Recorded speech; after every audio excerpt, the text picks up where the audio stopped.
Azerbaijan जैसे देश में हिंदू टेंपल, वो भी भगवान गणेश जी का टेंपल, जहाँ पे संस्कृत वर्ड लिखा हुआ आपको देखने को मिलेगा।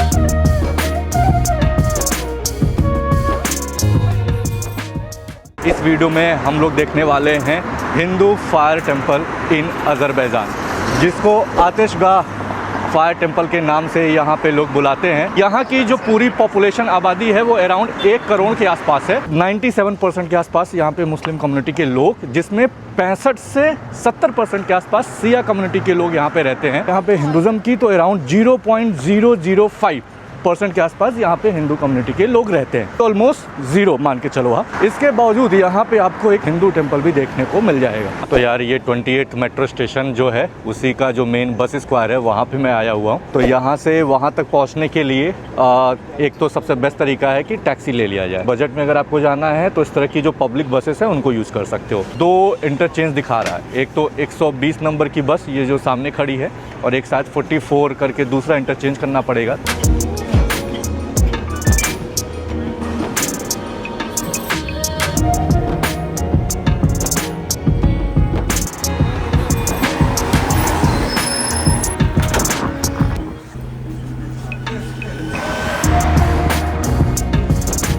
इंडिया से अराउंड 3000 किलोमीटर दूर अज़रबैजान देश के अंदर एक हिंदू टेंपल, वो भी भगवान गणेश जी की टेंपल को यहाँ पे देखने को मिलेगा। ये यहाँ का पार्किंग एरिया है। तो यार ये लिखा हुआ कासा, और ये था ऑफिस। 15 अज़रबैजानी मन्नत मंदिर को देखने के लिए टिकट पड़ा हुआ है। यहाँ पे मैंने कार्ड से पेमेंट किया। आतिशगाह फायर टेंपल, तो ये है उसका एंट्री पॉइंट, एंट्रेंस गेट। बहुत ही पुराना आर्किटेक्चर है ये, पूरा पत्थर को यूज़ करके बनाया गया है। और इस दीवार के ऊपर वाले हिस्से में अगर मैं आपको जूम करके दिखाऊं तो आप देख सकते हो कि किस स्क्रिप्टिंग लैंग्वेज में लिखा हुआ है। तो ये संस्कृत में लिखा हुआ है एक्चुअली। तो सामने लिखा हुआ है state tourism agency of the Republic of Azerbaijan. पिछला वाला हिस्सा कुछ इस तरह से देखने को मिल रहा है, और वहीं ऊपर वाला हिस्सा कुछ ऐसा है। बाहर वाले सेक्शन में कुछ और भी अलग अलग तरह के सिंबल देखने को मिल रहे हैं। जैसे ऊपर अगर बीचों बीच में आप देखोगे तो चक्र जैसा कुछ यहाँ पे, जैसे सूर्य देवता होते हैं, कुछ वैसा करके यहाँ पे भी सिंबल बना हुआ है। और राइट हैंड साइड में अगर आप यहाँ पे नोटिस कर रहे होगे तो शेर की आकृति कुछ ऐसे करके बनी हुई है। तो ये सब हाथ से कार्व किया गया था स्टार्टिंग के टाइम पे जब इस मंदिर को बनाया गया था। तो लॉकिंग सिस्टम यहाँ पे कुछ इस तरह से है, ये ऐसे काम कर रहा है। ये सिटकनी वगैरह जैसे होती है।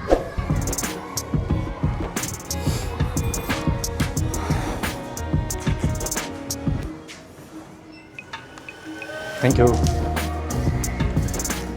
बहुत ही बड़ा कॉम्प्लेक्स है, और सब कुछ यहाँ पे जितना भी आर्किटेक्चर आप देख रहे हो कंस्ट्रक्शन वाइज, सारा कुछ वो स्टोन पत्थर को यूज़ करके बनाया गया है। यहाँ पे एक छोटा सा चबूतरा टाइप का बना हुआ है, और यहाँ पे भी आप नोटिस कर रहे हो कि लगातार आग जल रही है।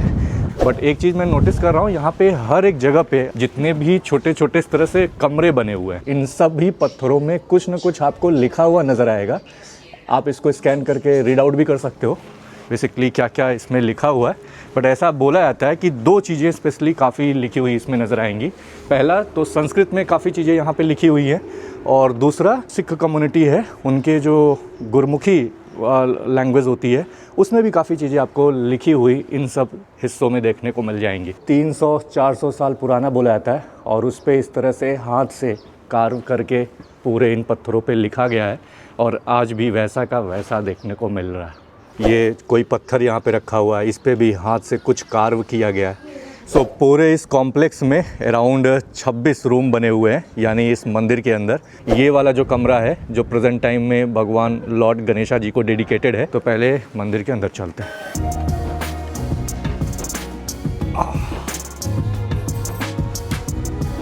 तो एज़ यूजुअल यहाँ पे भी अंदर आने से पहले मैंने अपने जूते को निकाला हुआ है, और भगवान गणेश जी जो हैं वो आगे विराजमान है। तो सामने आप देख सकते हो इस मंदिर के अंदर का ये कमरा है, छोटा सा रूम। भगवान गणेश जी की बहुत ही प्यारी खूबसूरत सी छोटी सी प्रतिमा मूर्ति वहाँ पे विराजमान है। आगे टोकरी टाइप का ये प्लेट उन्होंने रखा हुआ है, जिसके अंदर आई थिंक आर्टिफिशियल फल वगैरह उन्होंने लगा के रखा हुआ है। कोई भी पूजा पाठ प्रेजेंट टाइम में नहीं होता है, इस वजह से यहाँ पे कोई फूल, माला, धूपबत्ती, अगरबत्ती, ये सारी चीज़ें ना कोई चढ़ाता है, ना ही कोई यहाँ पे चढ़ाने आता है। बट एंशिएंट टाइम की बात की जाए तो अपने इंडिया से आए हुए हिंदू धर्म के लोग थे, वो लोग यहाँ पे पूजा पाठ किया करते थे। अंदर जाने के लिए छोटा सा सीढ़ी बना हुआ है, फिलहाल हो सकता है कि ये वाला हिस्से को इन्होंने ब्लॉक कर दिया हुआ है, तो ये एक्चुअली इसको इन्होंने गड्ढा किया हुआ है और नीचे भी हो सकता है कोई पाइपलाइन अंदर गई हो। ये कोई बाबा हैं, ट्रेडिशनल कपड़े पहने हुए यहाँ पे खड़े हुए हैं। ऊपर का जो मंदिर का हिस्सा है वो कुछ इस तरह से है, लाइट वगैरह छोटी सी लगी हुई है, साथ में यहाँ पे कैमरा लगा हुआ है। बाकी ये जैसे मंदिरों के अंदर पुराने टाइम पे हम लोग गौखा ये सारा कुछ बनाते थे, जहाँ पे दीपक दियाली वगैरह जलाने के लिए यूज़ में लाया जाता था, फिलहाल कुछ वैसा ही कंस्ट्रक्शन यहाँ पे भी देखने को मिल रहा है। बाकी दरवाज़ा अगर आप देखो, पुराने टाइम पे जैसे दरवाज़ा हुआ करता था, ये लोहे की सिटकिनी जैसे होती थी वही आज भी है। ये चुल्ला जो हैंडल होता था आगे बंद करने के लिए पकड़ के, वो भी आज वैसा ही है, और ये सब पुराने टाइम का ही है। फ़िलहाल इसको इन्होंने थोड़ा सा मॉडिफाई किया हुआ है, कलर किया हुआ है। क्या एग्जैक्टली लिखी हुई है इसको थोड़ा सा स्कैन करके अगर आप बता सकते हो तो मुझे आप बताना ज़रूर कमेंट में। तो अभी जिस सेक्शन में मैं हूँ, आप लिटरली श्री गणेश जी की वंदना करते हुए ये मधुर सी आवाज़ सुन रहे होंगे। तो लिटरली ये एक ऐसा कमरा है जहाँ पे एंशिएंट टाइम पे, यानी आज से 300-400 साल पहले, जब हिंदू धर्म को फॉलो करने वाले अपने भारत से हिंदू लोग सिल्क रूट के रास्ते यहाँ तक पहुँचे थे, तो यहाँ पे आके उन्होंने अपना टाइम स्पेंड किया। एक तरह से ये कारवां सराय के रूप में यूज़ हुआ। आश्रम था, धर्मशाला था, जहाँ पे ये सारे लोग रुक के आराम किए, पूजा पाठ किए और यहाँ से आगे बढ़े।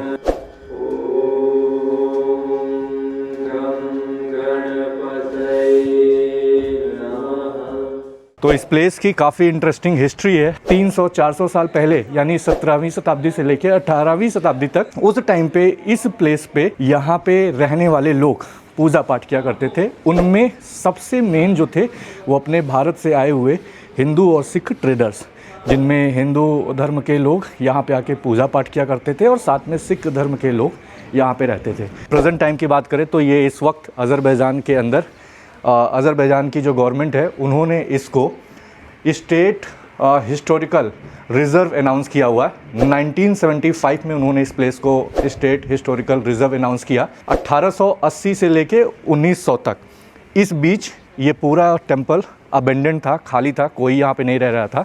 और 19वीं सेंचुरी के बाद माइनिंग, जब specially oil industry, natural gas की यहाँ पे एक्सपेंशन स्टार्ट हुआ अज़रबैजान में, उसी दौर में यहाँ पे ये सारा एरिया खाली हुआ। एक तरह से म्यूज़ियम बना दिया गया है। यहाँ पे कोई पूजा पाठ वाला सिस्टम जो है वो प्रेजेंट टाइम में यहाँ पे फॉलो नहीं होता है। इस तरह से पूरा पत्थर का चारों तरफ स्क्वायर टाइप का बना हुआ है और अंदर भी काले काले पत्थर नज़र आ रहे हैं, उनमें लगातार आग जल रही है, जो फ्लेम है वो निकल रही है।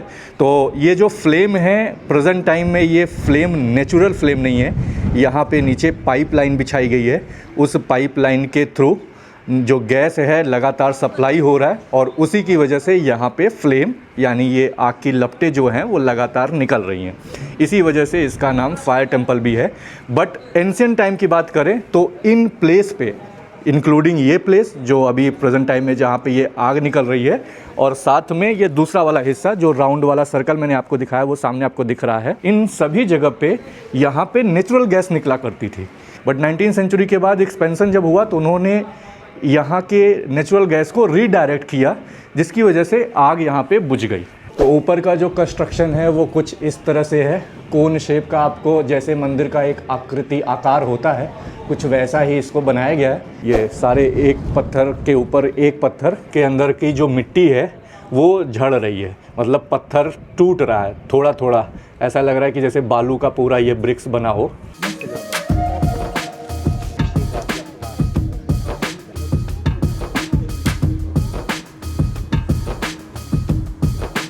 तो ये देखिए, ये जो पत्थर हैं सारे काफ़ी पुराने पत्थर हैं, अराउंड 2nd मिलेनियम BC के टाइम का बताया जा रहा है, जिस पे एक महिला की पेंटिंग बनी हुई है। और ये है मिडिल एज के टाइम का, केतली टाइप का लग रहा है पानी पीने के लिए। तो ये सब 18 सेंचुरी के आसपास की चीज़ें हैं, यानी जब यहाँ पे हिंदू ट्रेडर्स आए थे। ये पत्थर तब का है। सूर्य देवता, सूरज भगवान को यहाँ पे इस पत्थर के रूप में दिखाने की कोशिश की गई है। सामने त्रिशूल इस मंदिर में ऊपर मौजूद था। अभी प्रेजेंट टाइम में तो यहाँ पे कोई भी त्रिशूल देखने को नहीं मिला, सिर्फ गणेश जी की मूर्ति वहाँ पे देखने को मिली, फोटो। बट उस टाइम पे यहाँ पे त्रिशूल हुआ करता था। ये आप प्रूफ देख सकते हो कि जिस टाइम पे यहाँ पे हिंदू धर्म के लोग आके रहा करते थे, वहाँ पे इस मंदिर में त्रिशूल था बाकायदा। तो यहाँ पे आप देखिए भगवान श्री गणेश जी की ये फ़ोटो फ्रेम है और 1500 BC हिंदुज़म ऐसा करके लिखा हुआ है। तो बेसिकली यहाँ पे अलग अलग टाइम पे अलग अलग जो कल्चर रहा है उन सबको यहाँ पे दिखाने की कोशिश की गई है। स्टार्टिंग में ये टेम्पल 2nd सेंचुरी सी के टाइम पे कैसे हुआ करता था, ये वो वाला हिस्सा है। तो ये है दूसरा वाला रूम, जो कि लॉर्ड गणेशा मंदिर के बाजू में ही दूसरा कमरा है। तो यहाँ पे कुछ इस तरह का कंस्ट्रक्शन और स्ट्रक्चर तैयार किया गया है। और बेसिकली यहाँ पे जो जोरोस्ट्रियन यानी पारसी धर्म को फॉलो करने वाले लोग थे, उनके कल्चर को यहाँ पे दिखाने की कोशिश की गई है।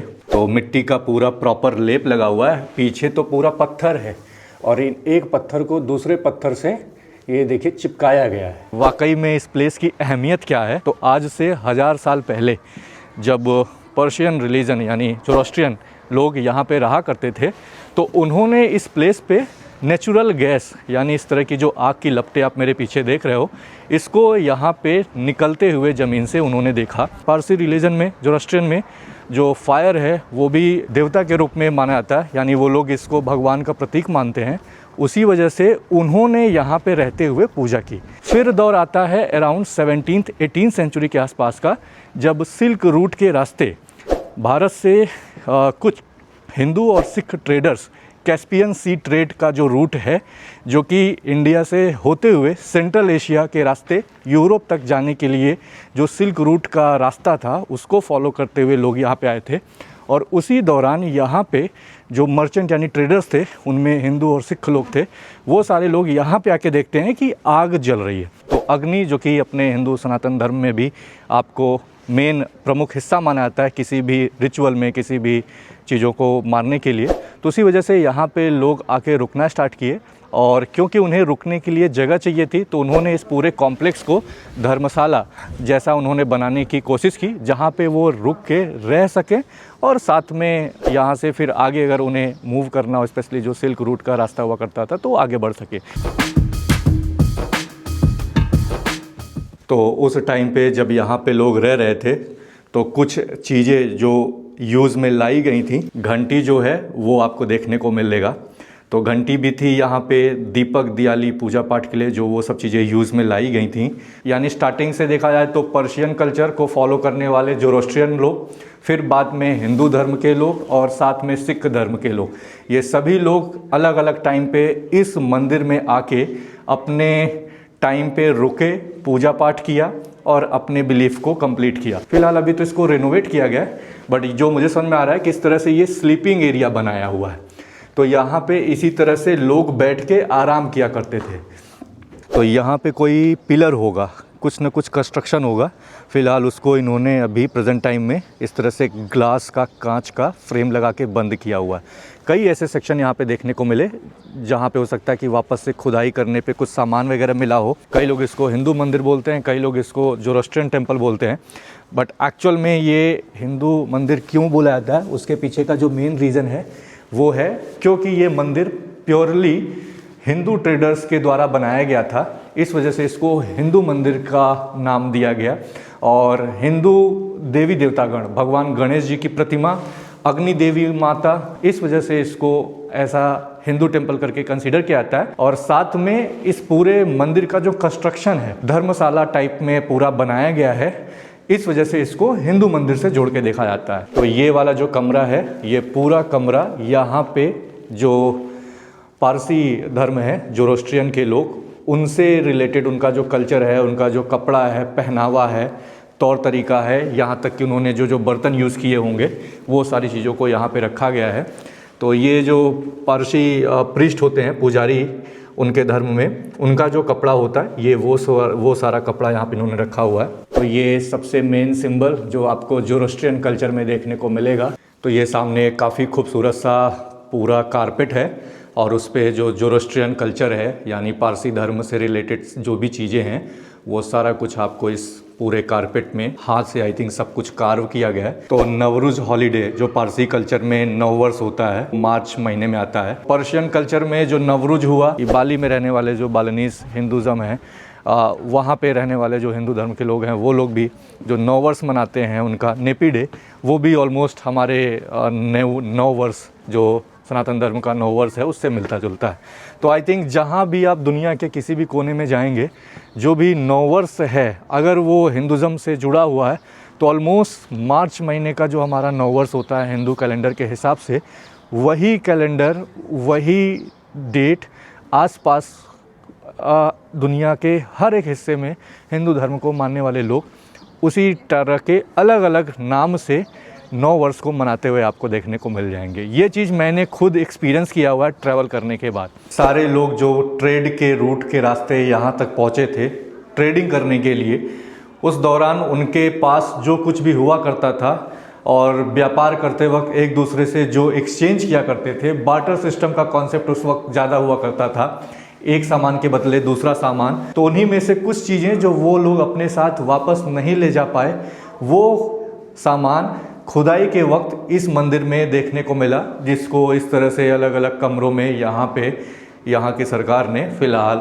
जमा करके रखा हुआ है और एग्जीबिशन लगाया हुआ जिसको हम लोग आज के टाइम पे पेमेंट करके एंट्री फ़ी पे करके इन सब चीज़ को देखने के लिए आते हैं। जो भी पत्थर उस टाइम पे थे उन्हीं को कार्व करके अलग अलग चीज़ें यहाँ पे यूज़ में लाई जाती थी। हर एक पत्थर में कुछ न कुछ लिखा हुआ है, मीनिंग है पूरा इसमें लिखा हुआ है। भारत से निकल के दुनिया के कितने दूर दूर कोने कोने हिस्सों में अपने भारत से हिंदू कल्चर को फॉलो करने वाले सनातन धर्म को मानने वाले लोग इस तरह के देश में जाया करते थे। ना कोई टेक्नोलॉजी थी, ना कोई इतना बड़ा इक्विपमेंट हुआ करता था, और कैसे लोग समुद्र के रास्ते छोटे छोटे नाव में बैठ के क्रॉस होके कई कई दिनों तक भूखे प्यासे रह के यहाँ तक पहुँचा करते थे। खैर उनका अपना एक पर्पज़ होता था, व्यापार के लिए आते थे और अपने लाइफ को बेटर करने के लिए निकला करते थे। कुछ लोगों को जबरन लाया जाता था, कुछ लोगों को स्लेव के रूप में यूज़ किया जाता था, वो एक अलग दौर था। बट जब भी हम इन सब देश में इस तरह के हिस्सों में पहुंचते हैं तो अपने देश के कल्चर के बारे में जो कुछ हमें देखने को मिलता है वो काफ़ी यूनिक और काफ़ी इंटरेस्टिंग होता है। तो गाइस ये था खूबसूरत सा पूरे इस मंदिर के अंदर का एक्सपीरियंस, काफ़ी अच्छा लगा।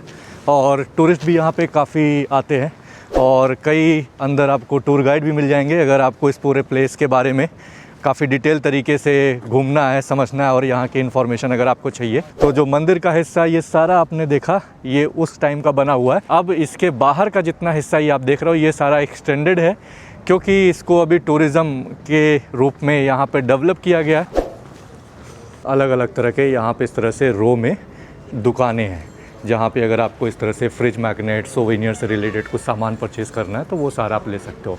अराउंड 5 मन्नत के आसपास यहाँ पे इस तरह से फ्रिज, कॉपर मैग्नेट, ये सारे कुछ आपको देखने को मिल जाएंगे। तो ये सब सारा अजरबैजान का जो आर्ट है, बाकू के अंदर जो मेन हिस्टोरिकल मॉन्यूमेंट हैं, फ्लेम टावर हुआ, मैदन टावर हुआ, वो सारी चीज़ें भाई फ्रिज मैग्नेट वगैरह मिल जाएंगी। From Baku, what's your name? What's your name? सुना? हाँ, तो ये भाई हैं बाकू से हैं, बोल रहे हैं। It's okay, nice nice, thanks, bye bye, thank you. बाकी ये यहाँ का आई थिंक चटाई मैट है क्या, कारपेट वगैरह। खैर कारपेट भी यहाँ पे काफ़ी पॉपुलर है, मशहूर है। ये यहाँ पे कुछ कपड़े वगैरह हैं। अब ये सिल्क हैं, ये क्या है? अजरबैजान के सारे ये कपड़े हैं, अलग अलग सॉल हो गया, दुपट्टा हो गया, मुझे तो लग रहा है ये दुपट्टे हैं क्या। बैग वगैरह है, अराउंड 20-20 मन्नत के आसपास का ये सारा आइटम है। हाथ की बनी हुई चीज़ें हैं फ़िलहाल यहाँ पे। इधर बाकू अजरबैजान लिखा हुआ ये सारा बैग वगैरह है, अगर आपको लेना है। सारा मेड इन अजरबैजान लिखा हुआ है। बैग कितने प्यारे प्यारे क्यूट क्यूट से हैं ना। ये वाला बैग देखो, लड़कियों के लिए तो अच्छा है भाई, शॉपिंग अच्छा खासा यहाँ पे आप कर सकते हो। ये बांस वगैरह, लकड़ी वगैरह को यूज़ करके ये सारे जो टोकरी हैं भाई, इनकी प्राइस आप देख लो, 75 मन्नत के आसपास का, काफ़ी महंगा नहीं है ये वाला। अब यहाँ से मुझे वापस से भाई बस को लेके सिटी सेंटर तक जाना होगा, तो बाहर निकल के देखते हैं कोई लोकल रेस्टोरेंट होगा तो वहाँ पे कुछ खाएंगे पिएंगे और फिर चलते हैं डायरेक्ट सिटी सेंटर के लिए। तो गाइज़ ये था मेरा खूबसूरत सा एक्सपीरियंस इस एंशिएंट फायर हिंदू टेम्पल का, जो अज़रबैजान के बाकू शहर से अराउंड 20 किलोमीटर दूर सोरखानी एरिया करके नेबरहुड पड़ता है जहाँ पे ये लोकेटेड है। काफ़ी अच्छा एक्सपीरियंस रहा, बहुत ही अच्छा महसूस हुआ एक तरह से। जब वो संस्कृत में चैंटिंग श्लोका मंत्रा सुनाई दिया तो मेरे रोंगटे खड़े हो गए। आप लोगों को पूरा ये वीडियो कैसा लगा? जैसा भी लगा आप अपना फीडबैक नीचे कमेंट में जाके शेयर कर सकते हो। चैनल को सब्सक्राइब कर लेना, बेल आइकन ज़रूर प्रेस करना, थैंक्स और ज्वाइन बटन पे क्लिक करके आप सपोर्ट कर सकते हो। हाइप का बटन ज़रूर प्रेस करना, उससे मुझे काफ़ी हेल्प मिलेगा। और आपका क्या इस पे ओपिनियन है अपना वो ज़रूर बताना। फेसबुक और इंस्टाग्राम पे फॉलो ज़रूर करना इंटरेस्टिंग रील्स के लिए। बाकी आपको और क्या स्पेशल अज़रबैजान से देखना है वो भी आप कमेंट करके बता सकते हो। तो इस वीडियो में रखते हैं इतना ही। अब मैं मिलता हूँ आपसे एक नेक्स्ट वीडियो में, तब तक bye bye, take care from Azerbaijan, Baku.